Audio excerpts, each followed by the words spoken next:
നിങ്ങളുടെ ക്രിസ്മസ് പരീക്ഷ പേപ്പറൊക്കെ കറക്റ്റ് ചെയ്ത് കിട്ടിയോ? ഉണ്ടെങ്കിൽ ഒന്ന് കമന്റ് ബോക്സിൽ നിങ്ങൾക്ക് കിട്ടിയ മാർക്ക് ഓരോ സബ്ജക്റ്റിനെയും ഒന്ന് കമന്റ് ചെയ്യാം.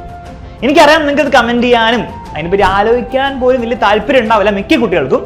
പക്ഷെ പേടിക്കണ്ട, നമുക്ക് പബ്ലിക് എക്സാം ആവുമ്പോഴത്തേക്കും ഈ മാർക്കൊക്കെ വളരെ പ്രൗഡായിട്ട് കമന്റ് ചെയ്യാൻ തക്ക രീതിയിൽ ആക്കാനുള്ള പ്ലാൻ നിങ്ങൾക്ക് പറഞ്ഞുതരാം. നിങ്ങൾ ക്രിസ്മസ് എക്സാമിൽ തോറ്റവരാണെങ്കിൽ പോലും പബ്ലിക്കിൽ തിരിച്ചെങ്ങനെ അത് പിടിച്ചെടുക്കണം എന്നുള്ള കാര്യങ്ങളാണ് വളരെ ഷോർട്ടായി നമ്മൾ സംസാരിക്കാൻ പോകുന്നത്. ഈ വീഡിയോ നിങ്ങൾക്ക് യൂസ്ഫുൾ ആയെങ്കിൽ തീർച്ചയായും നിങ്ങളുടെ എല്ലാ ഫ്രണ്ട്സിനും നിങ്ങൾ ഷെയർ ചെയ്തിരിക്കണം. ആദ്യം നിങ്ങൾ മനസ്സിലാക്കേണ്ട 2-3 ഇമ്പോർട്ടൻറ്റ് ഫാക്ട്സ് ഉണ്ട്. ഒന്ന്, ഇവിടെ ഈ ക്രിസ്മസ് എക്സാം എന്ന് പറഞ്ഞാൽ എന്തോ ഫൈനൽ സാധനമൊന്നുമല്ല, ഇതൊരു മൈൽ സ്റ്റോൺ ആണ്. നമ്മളിങ്ങനെ ഒരു യാത്ര ഇങ്ങനെ സഞ്ചരിക്കുന്ന സമയത്ത് നമ്മുടെ ഹൈവേയിൽ ഇങ്ങനെ മൈൽ സ്റ്റോൺ ഉണ്ടാവില്ലേ, 3 കിലോമീറ്റർ 2 കിലോമീറ്റർ എന്ന് കാണുന്ന ആ സാധനം മാത്രമാണ് ക്രിസ്മസ് എക്സാം. നമ്മുടെ ഫൈനൽ ടെസ്റ്റ് വരുന്നത് പബ്ലിക് എക്സാമിനാണ്. അപ്പൊ ഈ ക്രിസ്മസ് എക്സാമാണ് എല്ലാം എന്നോർത്ത് നിങ്ങൾ എന്ത് ചെയ്യേണ്ട, ഓവർ ഡിപ്രഷൻ അടിക്കുകയോ സങ്കടപ്പെടേണ്ട ആവശ്യമില്ല. നമുക്ക് ഇനിയും സമയമുണ്ട്. കൃത്യം പറഞ്ഞാൽ നമ്മൾ 2 മാസം സമയമുണ്ട് നമുക്ക് കാര്യങ്ങളൊക്കെ ചേഞ്ച് ചെയ്യാൻ വേണ്ടി. രണ്ടാമത് നിങ്ങൾ മനസ്സിലാക്കേണ്ട മറ്റൊരു സത്യം എന്താണെന്ന് വെച്ച് കഴിഞ്ഞാൽ, പൊതുവേ ടീച്ചേഴ്സ് ക്രിസ്മസ് എക്സാമിന്റെ പേപ്പർ കറക്റ്റ് ചെയ്യുമ്പോൾ കുറച്ചധികം സ്ട്രിക്റ്റ് ആയിരിക്കും.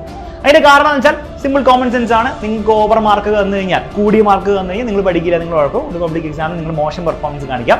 ക്രിസ്മസ് എക്സാമിൽ കുറച്ച് മാർക്ക് കുറഞ്ഞു കഴിഞ്ഞാൽ നിങ്ങൾ ഓട്ടോമാറ്റിക്കലി കുറച്ച് പേടിച്ചിട്ടാണെങ്കിലും പഠിക്കുന്നതാണ് അവരുടെ ഒരു പക്ഷം. അതുകൊണ്ട് അവരെന്ത് കുറച്ച് സ്ട്രിക്റ്റ് ആയിരിക്കും. അപ്പൊ നിങ്ങൾക്ക് മേ ബി ഒരു 80-30 മാർക്ക് ക്രിസ്മസ് എക്സാമിൽ കറക്ഷൻ കിട്ടിയെങ്കിൽ അതേ പേപ്പർ തന്നെ നിങ്ങൾ അതേപോലെ എഴുതിയാൽ പബ്ലിക് എക്സാമിന് പൊതുവെ 45 മാർക്ക് കിട്ടാൻ ചാൻസ് ഉണ്ട്. അത്രയും ഡിഫറൻസ് എന്നാണ് വരും. അപ്പൊ ആ ഒരു സത്യം കൂടെ നമ്മൾ മനസ്സിലാക്കണം. പക്ഷെ പ്രശ്നം എന്ന് വെച്ചാൽ ഇതും പറഞ്ഞുകൊണ്ട് നമുക്ക് എന്ത് ചെയ്യാൻ പറ്റില്ല, സമാധാനിച്ചിരുന്ന് ഇനി അങ്ങോട്ടും ക്രിസ്മസ് എക്സാമിന് നമ്മൾ ചെയ്ത കാര്യങ്ങൾ തന്നെ വീണ്ടും ചെയ്ത് മണ്ടത്തരം പബ്ലിക് എക്സാമിന് ഉണ്ടാകാൻ പറ്റില്ല. നമുക്ക് കുറച്ച് കാര്യങ്ങൾ ചേഞ്ച് ചെയ്യണം. അതെങ്ങനെയാണ് ചേഞ്ച് ചെയ്യേണ്ടത് എന്നുള്ള കാര്യം ഞാൻ പറഞ്ഞുതരാം.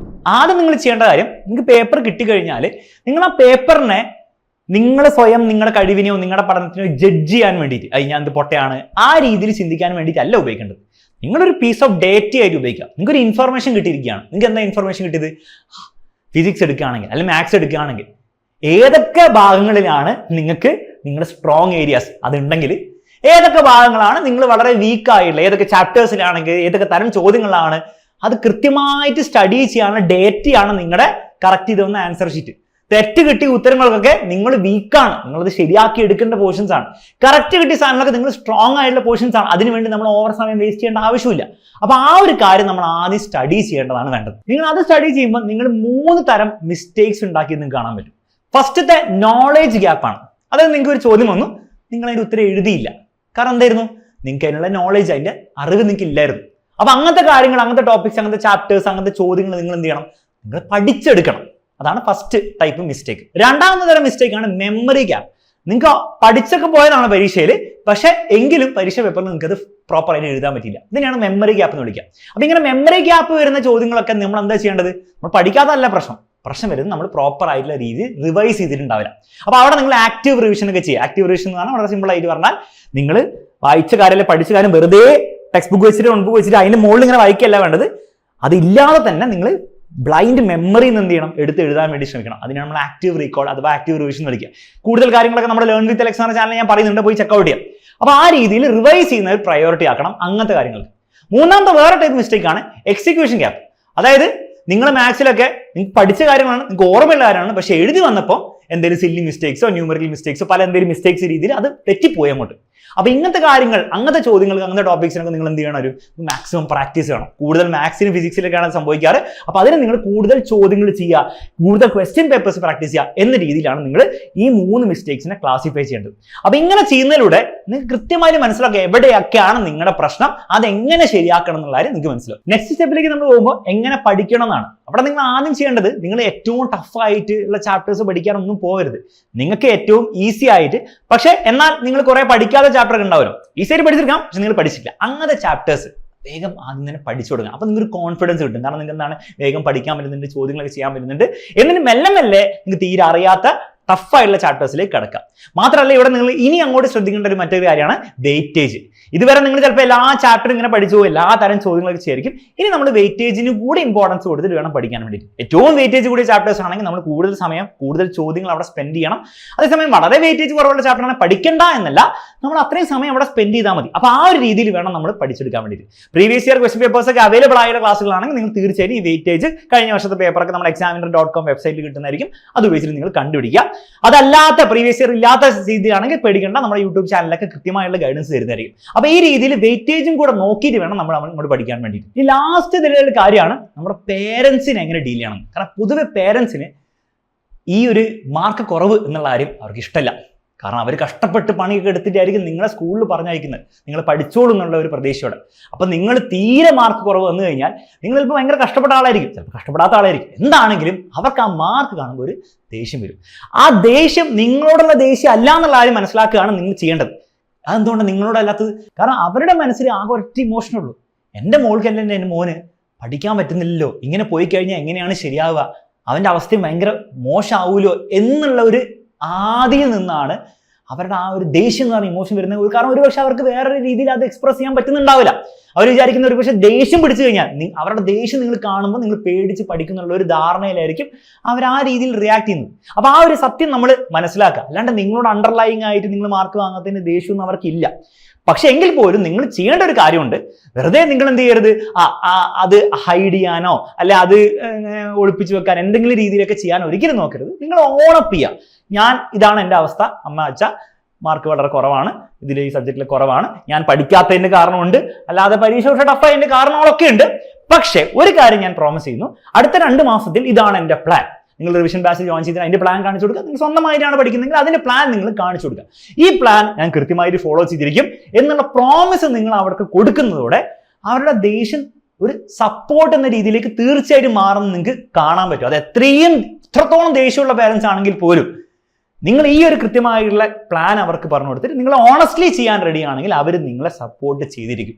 ആ സപ്പോർട്ട് നമുക്ക് ശരിക്കും ഒരു ഹെൽപ്ഫുൾ ആയിരിക്കും ഇനി അങ്ങോട്ടുള്ള 2 മാസം. അപ്പോൾ ആ രീതിയിൽ നിങ്ങൾ എന്ത് ചെയ്യണം, പേരൻസിനടുത്ത് അവതരിപ്പിക്കാൻ വേണ്ടി ശ്രമിക്കാം. അതേസമയം നിങ്ങളുടെ ഫ്രണ്ട്സ് ആയിട്ടുള്ള കാര്യത്തിലാണെങ്കിലും നിങ്ങൾ ഭയങ്കര ടോപ്പേഴ്സ്, ഭയങ്കര മാർക്ക് കിട്ടിയവരുടെ അടുത്ത് പോയിട്ട് നിങ്ങൾ കുറേ മാർക്സിനെ പറ്റി ഡിസ്കസ് ചെയ്യരുത്. കാരണം അവർ ചിലപ്പോൾ ചിന്തിക്കുന്ന എന്താണ്, അവർക്ക് പോയി 1-2 മാർക്കിനെ പറ്റിയൊക്കെ സംസാരിക്കും. നമുക്കത് ഭയങ്കര മോട്ടിവേഷൻ താഴേക്ക് പോകാനുള്ള ഒരു രീതിയിലായിരിക്കും. മാത്രമല്ല പഠിക്കാത്തവരടുത്തും നിങ്ങൾ ഭയങ്കര കംപ്ലൈന്റ് പറയുന്ന ആൾക്കാരുണ്ടാവില്ല, പരീക്ഷ മൊത്തം സ്കാമാണ്, ഇത് സ്കാമാണ്, അത് സ്കാം. ആ ഒരു കംപ്ലൈന്റ് ടീംസിനടുത്ത് നിങ്ങൾ കമ്പനി കൂടരുതെന്നല്ല, പഠിക്കുന്ന കാര്യത്തിൽ നിങ്ങൾ കമ്പനി കൂടാൻ പോകരുത്. കാരണം അതും വീണ്ടും നിങ്ങളുടെ താഴേക്ക് വലിക്കാൻ വേണ്ടിയുള്ള സ്കീമാണ്. നിങ്ങൾ കമ്പനി കൂടുന്നുണ്ടെങ്കിൽ, അറ്റ്ലീസ്റ്റ് പഠിക്കുന്ന കാര്യത്തിൽ കമ്പനി കൂടുന്നുണ്ടെങ്കിൽ നിങ്ങൾ തീർച്ചയായിട്ടും ഇംപ്രൂവ് ചെയ്യണം എന്നുള്ളൊരു മെന്റാലിറ്റിയോടുകൂടെ, അങ്ങനെ ഒരു മെന്റാലിറ്റി ഉള്ള ഫ്രണ്ട്സിനെ നിങ്ങൾക്ക് ഉണ്ടാക്കിയെടുക്കാൻ പറ്റുമെങ്കിൽ അവരുടെ ഒപ്പം കമ്പൈൻ സ്റ്റഡിയും അങ്ങനത്തെ കാര്യങ്ങളൊക്കെ ചെയ്യുന്നത് നല്ലൊരു ഐഡിയ ആയിരിക്കും. പക്ഷെ ഞാൻ ഈ പറഞ്ഞ കാര്യങ്ങൾ സാറ്റിസ്ഫൈ ആവുന്നുണ്ടെങ്കിൽ മാത്രം ആ പണിക്ക് പോയാൽ മതി, അല്ലെങ്കിൽ സ്വന്തം ഇരുന്ന് പഠിക്കുന്നതാണ് എപ്പോഴും നിങ്ങൾക്ക് നല്ലത്. അപ്പൊ ഈ രീതിയിൽ വെയിറ്റേജും കൂടെ ശ്രദ്ധിച്ചിട്ട് വേണം ഇനി അങ്ങോട്ട് നമ്മൾ ഓരോ ചാപ്റ്ററിനും സമയം സ്പെൻഡ് ചെയ്യാൻ വേണ്ടി. ഇതുപോലെ നിങ്ങൾ അടുത്ത 60 ദിവസം ഓൾമോസ്റ്റ് ബാക്കിയുണ്ട്. നിങ്ങൾ ഡെയിലി വെറും 2 മണിക്കൂർ സ്പെൻഡ് ചെയ്തുകൊണ്ടെങ്കിൽ പോലും, അങ്ങനെ ആയിരിക്കില്ല, കാരണം അവസാനമൊക്കെ നമ്മൾ കൂടുതൽ സമയം പഠിക്കും. എങ്കിലും നിങ്ങൾക്ക് 120 മണിക്കൂറുണ്ട്. 120 മണിക്കൂറിൽ നമുക്ക് എന്തായാലും സിലബസ് വൃത്തിക്ക് തീർക്കാനുള്ള സമയമുണ്ട്. കുറച്ചും കൂടി നമ്മൾ അടിപൊളിയായിട്ട് ഹാർഡ് വർക്ക് ചെയ്യാൻ റെഡി ആണെങ്കിൽ തീർച്ചയായിട്ടും മക്കളെ A+ കിട്ടാനുള്ള എല്ലാ കഴിവും നിങ്ങൾക്കുണ്ട്. അത് ആർക്കും ഉണ്ടെന്നാണ് സത്യം, അത് നിങ്ങൾക്കും ഉണ്ട്. അതുകൊണ്ട് വർക്ക് ചെയ്യാൻ റെഡി ആവാം ഞാൻ ഈ പറഞ്ഞ പോലെ. ഇനി ഈ ഒരു കാര്യത്തിന് നിങ്ങൾക്ക് പ്രോപ്പർ ആയിട്ടുള്ള സ്ട്രക്ചേർഡ് ആയിട്ടുള്ള രീതിയിൽ ക്ലാസ്സസ് വേണമെങ്കിൽ, കാരണം നിങ്ങൾ നിങ്ങളുടെ രീതിയിൽ പഠിക്കാൻ പോകുമ്പോൾ ഏറ്റവും വലിയ പ്രശ്നം ഏത് ക്ലാസ് കാണും, എവിടുന്ന് പഠിക്കും, ഏത് ഗൈഡ് ഉപയോഗിക്കും, ഏത് രീതിയിൽ ചോദ്യം ചെയ്യും, ഇതൊക്കെ തന്നെയാണോ പരീക്ഷയിൽ വരിക എന്നുള്ള ഒരു രീതിയിലുള്ള ഒരു ഗൈഡൻസ് ഇല്ലെങ്കിൽ നിങ്ങൾക്ക് പഠിക്കാൻ ഭയങ്കര കൺഫ്യൂസിങ് ആയിരിക്കും. മാത്രമല്ല കുറേ സമയം അങ്ങനെ പോകും. അപ്പോൾ പ്രോപ്പർ ആയിട്ടുള്ള ഗൈഡൻസ്, ഏറ്റവും കൃത്യമായുള്ള ക്ലാസ്സുകൾ, കൃത്യമായുള്ള ചോദ്യങ്ങൾ, അത് സ്ട്രക്ചേർഡ് ആയിട്ടുള്ള രീതിയിൽ സിലബസ് കറക്റ്റായിട്ട് തീർക്കുന്ന രീതിയിൽ ഫസ്റ്റ് മുതൽ നിങ്ങൾക്ക് പഠിച്ചെടുക്കണമെങ്കിൽ എക്സാമിനറിന്റെ റിവിഷൻ ബാച്ചിൽ ജോയിൻ ചെയ്യുന്ന കാര്യം നിങ്ങൾ കൺസിഡർ ചെയ്യുക. നെക്സ്റ്റ് വീക്ക് മുതൽ നമ്മുടെ ലൈവ് ക്ലാസ്സും സ്റ്റാർട്ട് ചെയ്തായിരിക്കും. അപ്പോൾ റിവിഷൻ ബാച്ചിൽ റെക്കോർഡ് ആയിട്ട് ഓരോ ചാപ്റ്ററിനും കൃത്യമായിട്ട് ക്ലാസ് ഉണ്ട്. അതിൽ നിങ്ങൾക്ക് ഓരോ ചാപ്റ്ററും വൃത്തിക്ക് പഠിച്ചെടുക്കാം. ഒന്നും അറിയില്ലെങ്കിൽ പോലും നിങ്ങൾ അത് കണ്ടു കഴിഞ്ഞാൽ നിങ്ങൾക്ക് ആ ചാപ്റ്ററിന്റെ A to Z പഠിച്ചെടുക്കാം. അതുകൂടാതെ ഓരോ ചാപ്റ്ററും നിങ്ങൾക്ക് ലൈവ് ആയിട്ടുള്ള ക്വസ്റ്റ്യൻ ഡിസ്കഷനും കാര്യങ്ങളും ഉണ്ട്. അതിൽ കൂടി വന്നു കഴിഞ്ഞാൽ നിങ്ങൾക്ക് എക്സ്ട്രാ ഒരു റിവിഷനും പ്ലസ് ക്വസ്റ്റ്യൻ പ്രാക്ടീസും കൂടി ആയിട്ടുണ്ട്. അപ്പൊ ആ കാര്യം കൂടെ നമ്മൾ നെക്സ്റ്റ് വീക്ക് സ്റ്റാർട്ട് ചെയ്യുന്നതോടെ നിങ്ങൾക്ക് വലിയൊരു അഡ്വാൻറ്റേജ് ആയിരിക്കും ഉണ്ടാവുക. അപ്പൊ തീർച്ചയായും നിങ്ങൾക്ക് പ്രോപ്പർഡ് ആയിട്ടുള്ള സ്ട്രക്ചേർഡ് ആയിട്ട് ഈ റിവിഷൻ കിട്ടണമെങ്കിൽ, അത് class plus question practice plus എല്ലാ കാര്യങ്ങളും നിങ്ങൾക്ക് കിട്ടണമെങ്കിൽ നമ്പറും ഡീറ്റെയിൽസും കൊടുത്തിട്ടുണ്ട്, ജോയിൻ ചെയ്യുന്നവരെ കൺസിഡർ ചെയ്യാം. അവസാനം എനിക്ക് പറയാനുള്ള അത്രേ ഉള്ളൂ, നിങ്ങൾ നിങ്ങളുടെ ലൈഫിനെ ഒരു സിനിമ പോലെ അങ്ങോട്ട് കരുതുക. സിനിമയിൽ എപ്പോഴും എല്ലാവരും ഇടിച്ചിടുന്ന ഒരു ഹീറോ ആണെങ്കിൽ ആ സിനിമ ആക്ച്വലി വലിയ രസമൊന്നും ഉണ്ടാവില്ല, ഭയങ്കര ബോറിങ് സിനിമയായിരിക്കും. എപ്പോഴാണ് ആ സിനിമ എക്സൈറ്റിംഗ് ആവാം? വില്ലൻ വന്ന് ഹീറോനെ ഇടിച്ചിടിച്ച് താഴ്ത്തി ഹീറോയ്ക്ക് ഒന്നും ചെയ്യാൻ പറ്റാത്ത അവസരത്തിൽ, എല്ലാ വിശ്വാസവും പോയ ഒരു അവസരത്തിൽ നിന്ന് അയാളെ തിരിച്ചു കയറുമ്പോഴാണ് ആ സിനിമ ആക്ച്വലി ഒരു പവർഫുൾ സിനിമയായി മാറുന്നത്. നിങ്ങളുടെ ലൈഫും ഒരു സിനിമയാണെങ്കിൽ അതൊരു അടിപൊളി എക്സൈറ്റിംഗ് നല്ല ക്ലൈമാക്സ് ഉള്ള ഒരു സിനിമ ആക്കാൻ വേണ്ടിയിട്ട് നിങ്ങൾക്ക് സമയമുണ്ടെന്ന് മാത്രമല്ല, നിങ്ങൾക്ക് അതിനുള്ള കഴിവുണ്ട്. നിങ്ങൾ ശരിക്കും വർക്ക് ചെയ്താൽ ആ ഒരു എൻഡ്, സിനിമയുടെ എൻഡ് ഗംഭീരമായിരിക്കും എന്നുള്ള കാര്യം ഉറപ്പുമാണ്. അപ്പൊ ഒരു കാര്യവും നിങ്ങൾ ആലോചിക്കാൻ ഇവിടെ നിൽക്കേണ്ട ആവശ്യമില്ല.